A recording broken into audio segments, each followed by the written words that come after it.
Identifying your stakeholders in your project is extremely important. In this video, I'm going to teach you how you can identify your stakeholders.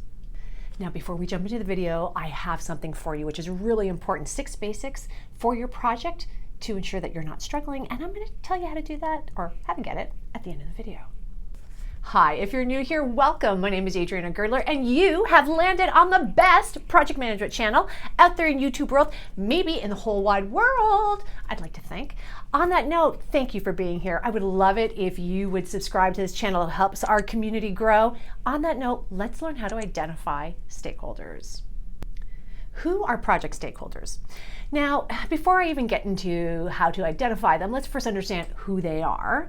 So project stakeholders are any individual who has some sort of influence on the project, whether that's a direct influence or an indirect influence, but they are somehow engaged in the project.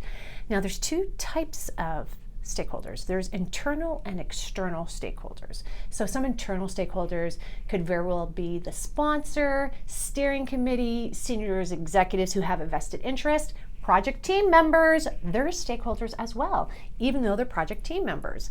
Some external stakeholders could be an external customer that you're delivering to, could also be a supplier that you are bringing into the project and who will be a project team member. But yes, they are external and they have different hoops they have to jump through. So those are some examples of the internal and external and stakeholders. Really, just remember, anyone who touches the project in some form or fashion, whether it is detailed or just from an information and guidance perspective, they're considered stakeholders.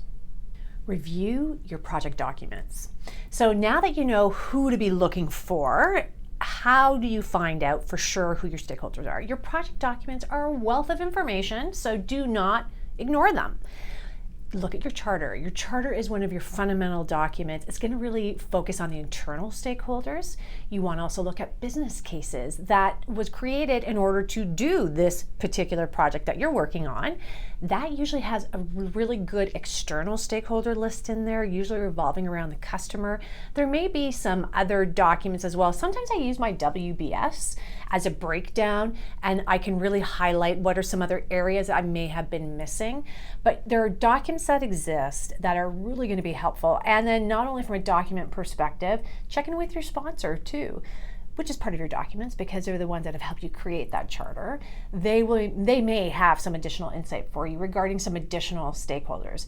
Try to list them all down. It's so important that you don't miss out because every stakeholder has a different need and you want to ensure all those needs are at least identified, and you're going to decide how best to approach them, their needs.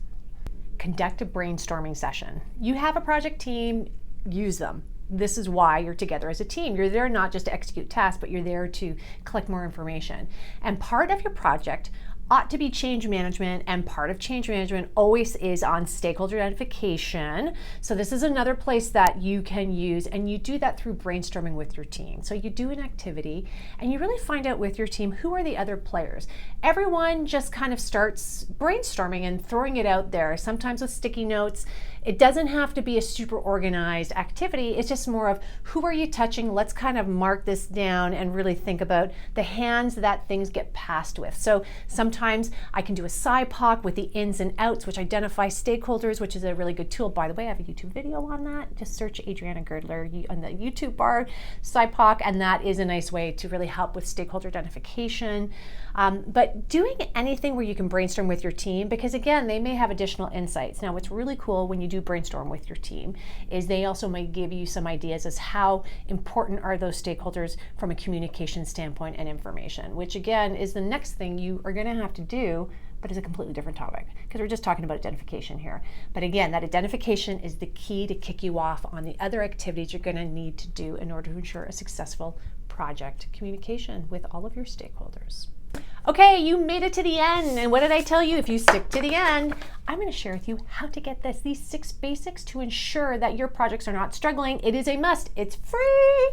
Go grab it. Why not? How do you do that? You go to the link below under this video. Just click and you can get it. Now, on that note, give me a thumbs up, like this video so that you can lock in your learning. Until the next time, see you later.